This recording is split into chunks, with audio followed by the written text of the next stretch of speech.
বাংলার মানুষ আমরা দেখতে চাই না। যে এদেশের টাকা বিদেশে পাচার হয়ে বেগম পাড়া তৈরি হয়েছে, যদি নির্বাচিত হয় আল্লাহর ফজল করবে, কোন নিরাপরাধ লোক পালাতে হবে না, বুক ফুলিয়ে এই জমিনের ভিতরে হাঁটতে পারবেন।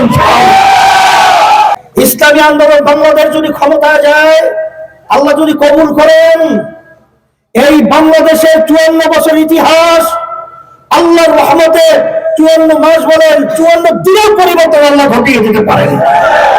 বিভিন্ন মার্কার পর্যন্ত পরিবর্তন ঘটায় এই ধোঁকাবাজদের মাধ্যমে। আর আমরা ধোঁকায় পড়তে চাই না, এটাকে প্রতিহত করতে হবে।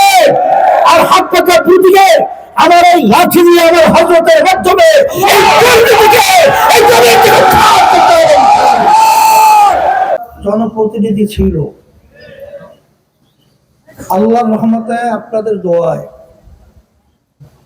সারা বাংলাদেশের মধ্যে আপনারা যদি আলোচনা করেন, খালেদ সাইফুল্লাহ সাহেব হুজুরকে ভালো একজন মানুষ হিসাবে 100% মানুষ এটা স্বীকৃতি তাদের জবান থেকে করতে বাধ্য হবে।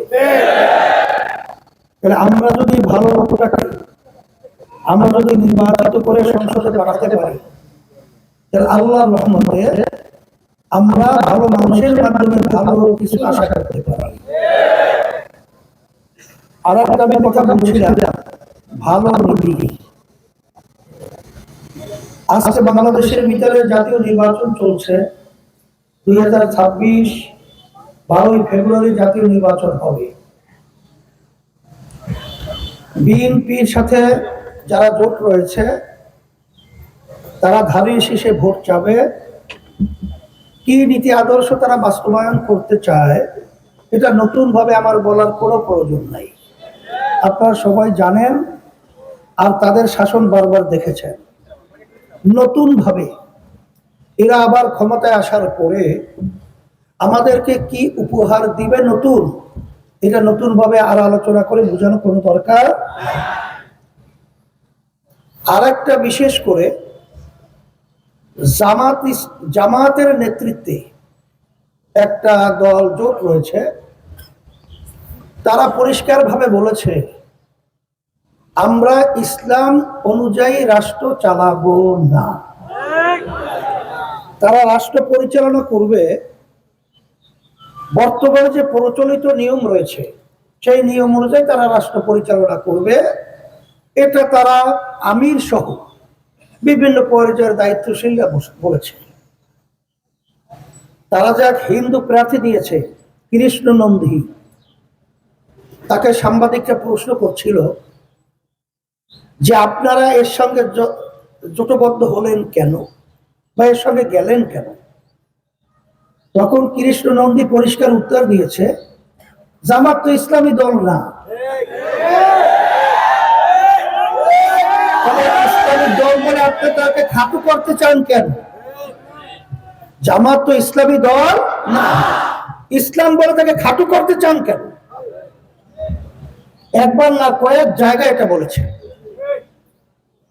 তাদের সাথে জোটবদ্ধ কর্নেল অলি সাহেব পরিষ্কার বলেছে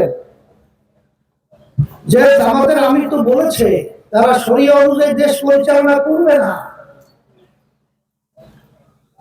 এরপরে আপনারা খ্রিস্টান যে ওই যে সম্মানিতা মহিলা রয়েছে সে তো পরিষ্কার বলেছে জামাতের আমিরের সাথে আমার কথা হয়েছে, সে আমাদেরকে আশ্বস্ত করেছে যে আমরা শরিয়া অনুযায়ী রাষ্ট্র পরিচালনা করব। শরিয়া মানে কি? ইসলামী হলো শরিয়া। শরিয়া মানে কি? আমরা নামাজ পড়ি, রোজা রাখি, হজ করি, যাকাত দেই, এইটাই শরিয়া। এই অনুযায়ী রাষ্ট্র পরিচালনা করবে না। তারা কোন নীতি আদর্শ অনুযায়ী রাষ্ট্র পরিচালনা করবে? যেই নীতি আদর্শের মাধ্যমে আমরা দেখেছি হাজার হাজার মায়ের কোলগুলো সন্তান হারা হয়ে গেছে। যেই নীতি আদর্শের মাধ্যমে আমরা দেখেছি যে এদেশের টাকা বিদেশে পাচার হয়ে বেগম পাড়া তৈরি হয়েছে। এদের পরিচালনা আমরা দেখেছি রাস্তায় মানুষ নামার পরে গুম হয়ে যেত, ঘরে গেলে খুন হয়ে যায়। নতুন ভাবে এই নীতি আদর্শের মাধ্যমে তারা ইনসাফ প্রতিষ্ঠিত করবে। কোন ইনসাফ? গোপনে আমেরিকার সাথে বসে ইনসাফ বাস্তবায়ন করবে, গোপনে ভারতের সাথে বসে ইনসাফ বাস্তবায়ন করবে। আমরা ভারতের ইনসাফ দেখেছি, আমরা আমেরিকার ইনসাফ দেখেছি। ওই সব বাংলার মানুষ আমরা দেখতে চাই না। আর খালেদ সাইফুল্লাহ সাহেব হুজুর যে ইনসাফ প্রতিষ্ঠিত করবে, আজকে বাংলাদেশের ভিতরে একটাই দল রয়েছে, একটাই মার্কা রয়েছে, যেই দলটা যেই মার্কাটা বাস্তবায়ন করতে চায় ইসলামী নীতি আদর্শ, শরিয়া। ঠিক না ভাই? শরিয়া শুনলে অনেকে ভয় পায়। আসলে বাস্তবতা ইসলাম শব্দের অর্থ শান্তি, এর ভিতরে অশান্তি কোথায় পাবেন? তাহলে এর জন্য আমার ভাইদেরকে বলবো, আমি তো কালকে ঢোকার পরই আমি বিশেষ করে আমাদের সম্মানিত খালেদ সাইফুল্লাহ সাহেব হুজুরের আসলে আমি বিভিন্ন দিক থেকে আলোচনা করে দেখেছি। আলহামদুলিল্লাহ, আমি খুশি হয়ে গেছি।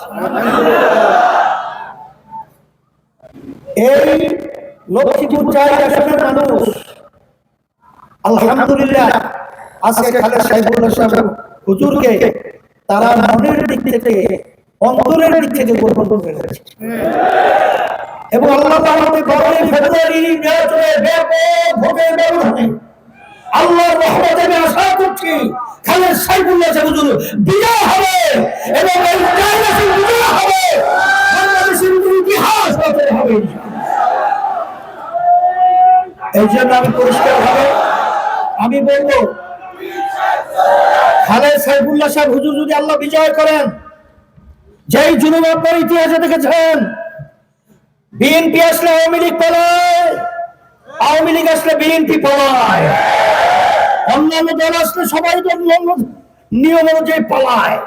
কিন্তু আমাদের খালেদ সাইফুল্লাহ সাহেব হুজুর তিনি যদি নির্বাচিত হয়, আল্লাহর ফজল করবে, কোন নিরাপরাধ লোক পালাতে হবে না, বুক ফুলে এই জমিনের ভিতরে হাঁটতে পারবেন। সেদিক থেকে আমি বলবো, আসেন আমাদের পবিত্র আমানত পবিত্র জায়গায় রাখতে হবে। সেই পবিত্র জায়গার নাম হলো ইসলাম। এটা যদি আপনারা ভুল করেন, আমি আমার ভাইদেরকে বলে যাচ্ছি, আমার মা বোনদেরকে বলে যাচ্ছি, এই ভুলের মাসুল দেওয়ার মতো সুযোগ থাকবে না। ইসলামী আন্দোলন বাংলাদেশ যদি ক্ষমতায় যায়, আল্লাহ যদি কবুল করেন, এই বাংলাদেশের 54 বছর ইতিহাস আল্লাহর রহমতে 54 মাস বলেন 54 দিনের পরিবর্তন আল্লাহ ঘটিয়ে দিতে পারেন।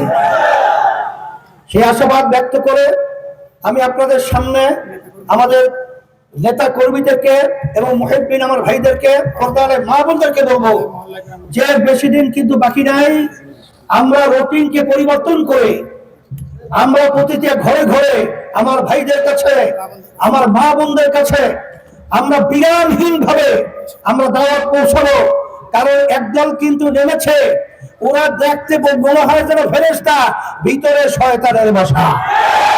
ওরা কিন্তু বিভিন্ন জায়গায় মিথ্যা অপপ্রচারের মাধ্যমে বিভিন্ন মার্কার পর্যন্ত পরিবর্তন ঘটায়, এই ধোঁকাবাজদের মাধ্যমে। আর আমরা ধোঁকায় পড়তে চাই না, এটাকে প্রতিহত করতে হবে।